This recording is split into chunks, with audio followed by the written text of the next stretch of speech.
Sylvain Maillard, bonjour. Bonjour Christophe Barbier. Vous êtes député La République En Marche de Paris. Un mot pour commencer sur cette polémique un peu stupide du week-end, mais très éloquente. Le faux dîner, ou plutôt le vrai restaurant clandestin, mais où des ministres étaient censés être présents, mais finalement ils n'y étaient pas. Qu'est-ce que cela dit de notre société ? Ça dit tout simplement qu'on est dans une société du buzz. Et donc une personne, Monsieur Chalençon, veut faire du buzz. Et donc, pas de buzz, good buzz. L'essentiel, c'est qu'on parle de vous.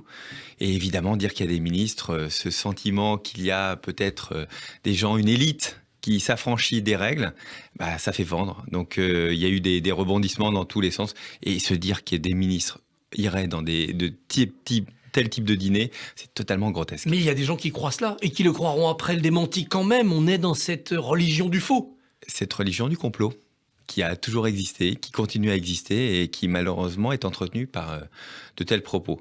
Bon, qu'on soit très clair, passons à autre chose, je dirais, là-dessus. Il s'est démenti 2 fois, 3 fois dans tous les sens. En tout cas, ce qui est certain, c'est que M. Chalençon sera poursuivi parce que, évidemment, organiser des dîners clandestins, c'est poursuivable. Remontons le temps. Où étiez-vous le 6 avril 2016, le jour du lancement du mouvement En Marche, donc le début de l'aventure Macron ? Moi, j'étais pas là. Moi, j'ai rejoint Emmanuel Macron quelques mois plus tard, en septembre 2016. Et qu'est-ce qui a fait que vous l'ayez rejoint à ce moment-là ? Moi, j'étais élu local ici à Paris et pour moi, je regardais déjà depuis quelques mois Emmanuel Macron un peu comme un ovni.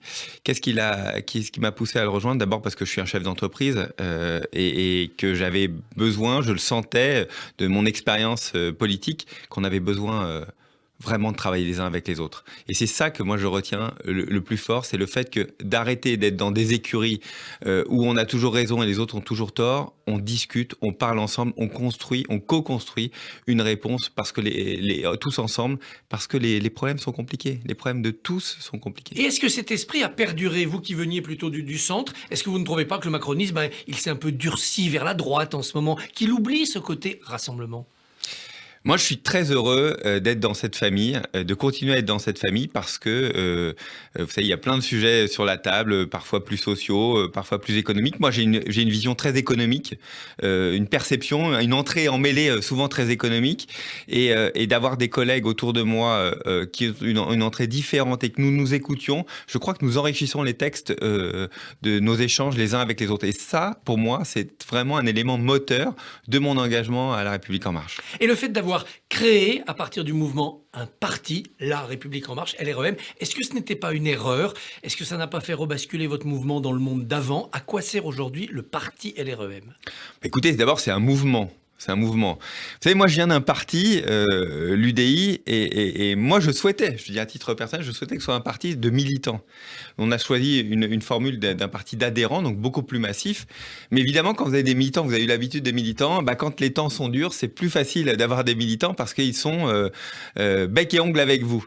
Quand c'est un mouvement plus fort et qui a vocation d'abord, évidemment, à gouverner, mais à embrasser le plus largement possible, je crois qu'il faut de la souplesse, mais aussi de l'organisation. C'est pour ça que je pense que de ce que nous avons fait avec La République En Marche correspond assez bien, souplesse et en même temps organisation. Et néanmoins, on a l'impression que c'est long, que c'est compliqué à enraciner un parti dans chaque commune, dans chaque quartier. On a bousculé la politique, mais on n'a pas tout réinventé, tout simplement. Alors, on parle beaucoup aussi de l'argent de La République En Marche. Vous avez gagné les législatives largement, vous avez un financement public généreux, un siège social acheté 35 millions. Est-ce que finalement l'argent n'est pas votre pire ennemi ? Oui, et un siège social acheté évidemment avec de l'emprunt aussi, qu'on soit bien clair.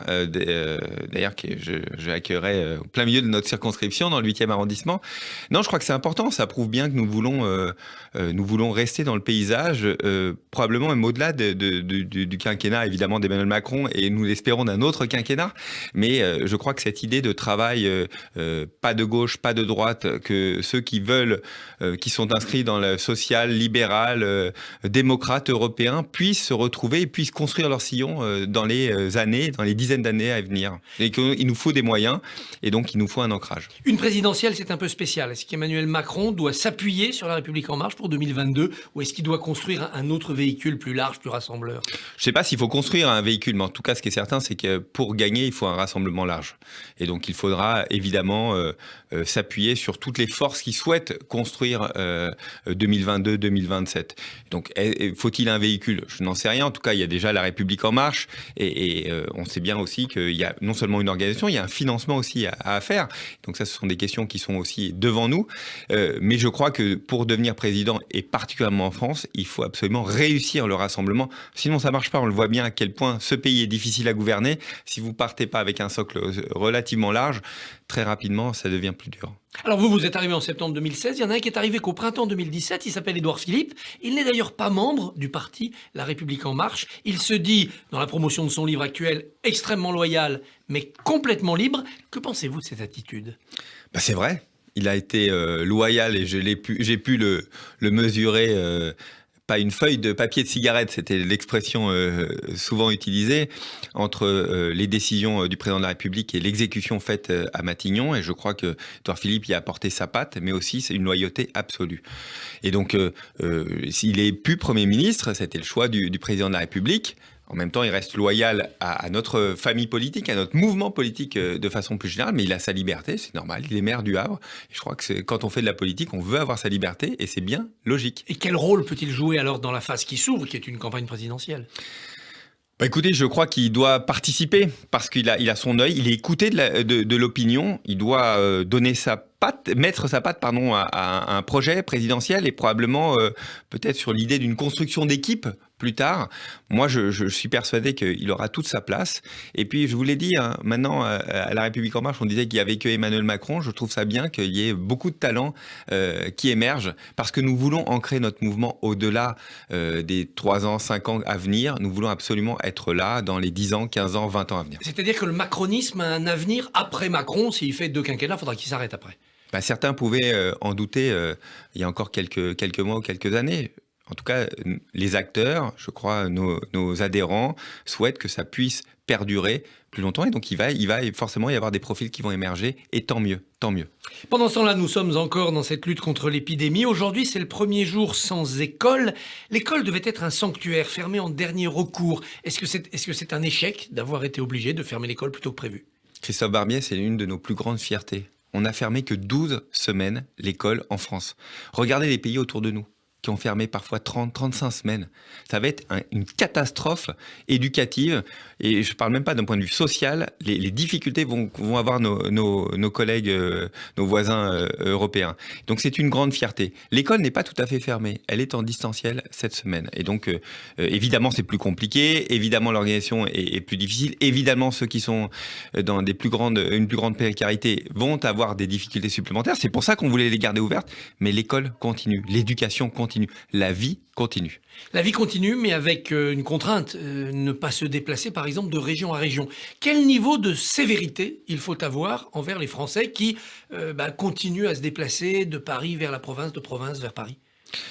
Il faut éviter tous les abus. Tout simplement. Moi, je fais partie de ceux qui pensent que on va pas mettre un policier dans chaque train, on va pas mettre un policier sur chaque gare de péage pour distribuer des amendes. Il faut juste que non seulement chaque Français se responsabilise, ils le font largement, et donc tant mieux, mais qu'on évite les abus massifs, parce que au-delà du fait qu'ils peuvent propager l'épidémie, c'est vrai que pour le moral des autres qui font attention, c'est extrêmement difficile et ça risque de briser l'unité nationale. Derrière, finalement, des mesures de confinement qui, certes, sont difficiles, mais sont largement partagées. Vous croyez à l'accélération de la vaccination ou est-ce qu'encore une fois, on va être déçu d'un côté parce que les gens ne veulent pas d'AstraZeneca, de l'autre parce que les labos sont en retard ? 10 millions, presque 10 millions là. Je crois que c'est aujourd'hui ou demain, on va franchir le cap des 10 millions de Français qui ont été vaccinés. En tout cas, qui ont reçu une première injection. C'est déjà important. J'ai l'impression que ça débute aujourd'hui, la vaccination. C'est pas le cas. On a de plus en plus de doses qui arrivent en France. 12,8 millions vont arriver en avril. Pourquoi ? Parce que non seulement les laboratoires s'organisent mieux et produisent de plus en plus, mais en plus, on produit à partir de mi-avril en France. Et donc, on voit que l'accélération doit s'organiser, va s'organiser. Mais c'est vrai qu'on a un petit passage, et je le dis particulièrement en Ile-de-France, on a un petit passage un peu difficile ces 10 prochains jours où il y aura quelques rendez-vous probablement qui ne vont pas pouvoir être honorés parce que nous avons un peu moins de doses que prévu. Mais ça va s'accélérer vraiment d'ici mi- et fin avril. À partir de combien de vaccinés pourra-t-on commencer à rouvrir ? Le président de la République a dit on va faire un plan bientôt, on va vous le dire. Les Anglais le font, beaucoup de pays ont un plan avec un calendrier. Quand est-ce qu'on pourra dire à telle date les terrasses de restaurants, à telle date les cinémas rouvriront ? Le plan, en fait, par exemple, vous prenez l'exemple des restaurants, le plan est déjà organisé avec la profession. C'est-à-dire qu'on va commencer à rouvrir les dîners dans les hôtels, quand vous avez une chambre d'hôtel, donc le soir, et le service en chambre pour les petits déjeuners, puis après en salle. 4 semaines après, ce seront les terrasses et des jauges à 50% dans les restaurants. Et on va ouvrir au fur et à mesure par créneau de 4 semaines. Tout ça, c'est déjà organisé. La seule chose, c'est qu'il faut mettre le go. Et donc se dire, voilà, à partir de quelle date on a un taux d'incidence suffisamment bas, des réanimations avec moins de personnes, qui nous permet de réenclencher la vie économique d'une partie du système économique qui est vraiment à l'arrêt. Et Dieu sait que c'est difficile pour eux. Et qui nous coûte cher aux finances publiques. Et qui coûte extrêmement cher aux finances publiques. Mineurs, à la psychologie des Français, évidemment, c'est très difficile de vivre depuis plus d'un an. On vit quasiment sans terrasse, sans café. On sait que socialement, c'est quelque chose de vraiment culturellement très, très fort en France. Si le plan de vaccination monte en puissance comme prévu, est-ce qu'il faut tenir les régionales le 13 et 20 juin comme prévu ? Nous, on a dit avec Laurent Saint-Martin, qui est notre candidat en Ile-de-France, on a dit que nous souhaitions, nous, que les régionales puissent se tenir. Après, c'est très simple. Si on s'aperçoit que c'est trop compliqué et que les contraintes, entre autres, le fait de vacciner les assesseurs n'est pas possible, les assesseurs, les présidents de bureaux, mais aussi, on va parler de ceux qui dépouillent. C'est 16 personnes par bureau. On devrait pouvoir trouver des vaccinés en nombre suffisant, normalement. Voilà. Donc, si on arrive à le faire de façon organisée, très bien. Si c'est trop compliqué ou si on met en risque les gens, écoutez, à ce moment-là, il faudra les reporter. Mais nous, notre idée, c'est vraiment de tenir ces régionales à la date prévue en juin. La loi sur les principes républicains est au Sénat. La droite durcit ce texte. Par exemple, la droite a proposé dans un amendement de dissoudre les associations qui pratiquent des réunions non mixtes. On pense à l'UNEF. Vous soutenez cet amendement quand il reviendra à l'Assemblée? Vous le voterez? Écoutez, on va voir le détail. Moi, maintenant que je suis législateur depuis quelques années, je lis très bien les textes. Je fais très attention parce qu'entre les idées de ce qu'on dit sur Radio J et le contenu d'un amendement ou d'un article, parfois il y a des grandes différences. En tout cas, ce qui est certain, c'est que je me bats contre cette histoire de non-mixité qui est un racisme organisé. Quand j'imagine ce qu'était l'UNEF, ce que j'ai vu en tant qu'étudiant, ce qu'était l'UNEF et ce qui est devenu l'UNEF, je trouve ça extrêmement grave. Je pense que c'est sur une pente qui suit les États-Unis, qui me semble à combattre. Est-ce qu'il faut dissoudre? Je n'en sais rien. En tout cas, ce qui est certain, c'est qu'il ne faut rien laisser passer. Sylvain Maillard, merci. Bonne journée. Merci à vous. Bonne journée.